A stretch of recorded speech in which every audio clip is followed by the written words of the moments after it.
यह कहानी रघु नाम के एक छोटे से गांव की है, जहां मोहन नाम का एक गरीब किसान रहता था।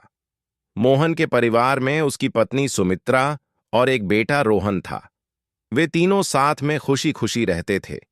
मोहन के पास गांव में अपनी एक जमीन थी, जहां खेती करके वह अपने घर का खर्च चलाता था। परंतु अब उसकी वह जमीन पहले की तरह उपजाऊ नहीं रही थी। धीरे धीरे उसकी जमीन से फसल की पैदावार भी कम होने लगी। एक दिन इसी चिंता में मोहन अपनी जमीन के पास बैठा हुआ था और कमाने का कोई और जरिया सोच रहा था। दिन प्रतिदिन इस जमीन से फसल कम हो रही है, मुझे अब कोई और उपाय ढूंढना होगा, मोहन ने सोचा। वह तुरंत अपने घर गया और सुमित्रा से इस बारे में बात की। सुमित्रा ने सलाह दी, आप गांव के जमींदार धर्म काका से मिलिए। वे नेक दिल इंसान हैं और आपकी मदद जरूर करेंगे। मोहन अगले दिन धर्म काका से मिलने गया। धर्म काका ने उसकी समस्या सुनी और कहा, मोहन, तुम चिंता मत करो। मेरे पास गांव के बाहर एक खेत है, तुम वहां काम कर सकते हो। मोहन ने धर्म काका का धन्यवाद किया और वहां खेती शुरू कर दी। लेकिन एक दिन खेत में काम करते वक्त एक सांप ने उसे काट लिया। गांव के बाहर खेत होने के कारण उसे समय पर मदद नहीं मिल पाई और मोहन बेहोश हो गया। जब मोहन रात तक घर नहीं लौटा तो सुमित्रा ने धर्म काका से जाकर मदद मांगी।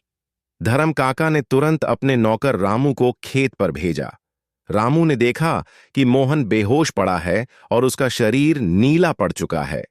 वैद्य जी को बुलाया गया, लेकिन उन्होंने कहा कि मोहन प्रगाढ़ बेहोशी में है और उसे ठीक होने में समय लगेगा। सुमित्रा ने हिम्मत नहीं हारी। उसने धर्म काका से अनुमति लेकर उनके गांव के अंदर वाले खेत में काम शुरू कर दिया।